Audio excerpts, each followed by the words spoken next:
Wife the YouTuber. Priya, Ravi వివాహం తర్వాత పెద్ద నగరంలో నివసించడానికి వచ్చారు. రోజంతా ఇంటి పనులు, వంట సామాన్లు కడగడం, ఇతర పనులు, ఇవన్నీ ఆమె జీవితాన్ని ఒక రకమైన రొటీన్లోకి నెట్టేశాయి. ఒంటరితనం చాలా ఒత్తిడిగా అనిపించింది. జీవితం శూన్యమనిపించింది. రవి తన పనిలో బిజీగా ఉండేవాడు. Meetings, deadlines, emails. Priya కోసం కేవలం హాయ్, బై మాత్రమే.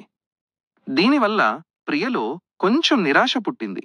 ఒకరోజు రాత్రి తన ల్యాప్టాప్ తీసుకుని చిన్నగా ఒక యూట్యూబ్ ఛానల్ ప్రారంభించింది. యూట్యూబ్ ఛానల్కి ప్రియా కులినరీ వరల్డ్ అని పేరు పెట్టింది.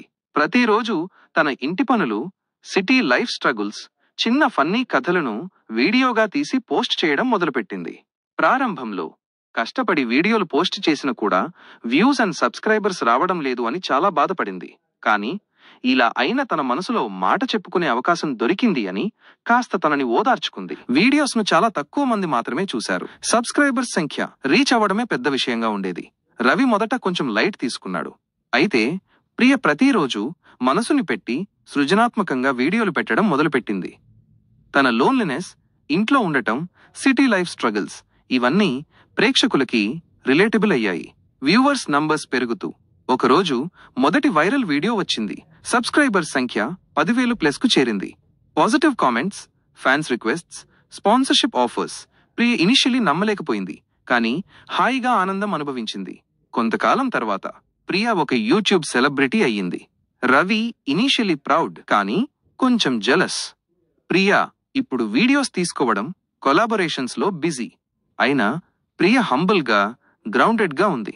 ప్రతిరోజు చిన్న city stories, cooking, motivational stories లాంటివి యూట్యూబ్లో వేస్తూ వచ్చింది. సబ్స్క్రైబర్స్ నంబర్స్ పెరిగినా ఆమె తన స్ట్రగుల్స్ ను మర్చిపోలేదు. ప్రియ బాల్కనీలో కూర్చుని కెమెరా మరియు ల్యాప్టాప్తో వర్క్ చేస్తోంది. రవి నిశ్శబ్దంగా ఆమెని చూస్తూ ఉంటాడు, అర్థం చేసుకుంటున్నాడు.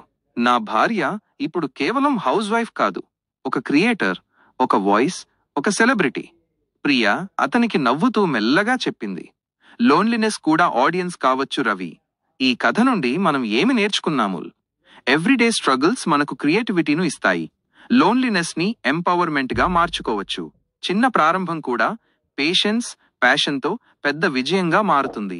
ఫ్రెండ్స్, ఈ వీడియో మీకు నచ్చిందా? ఒక లైక్ చేయండి. మీ ఫ్రెండ్స్ అండ్ ఫ్యామిలీ కూడా షేర్ చేయండి. అండ్ ఇలాంటి వీడియోస్ ఇంకా కావాలనుకుంటే నా ఛానల్ని మర్చిపోకుండా సబ్స్క్రైబ్ చేసుకోండి. నెక్స్ట్ వీడియోలో మళ్ళీ చూద్దాము.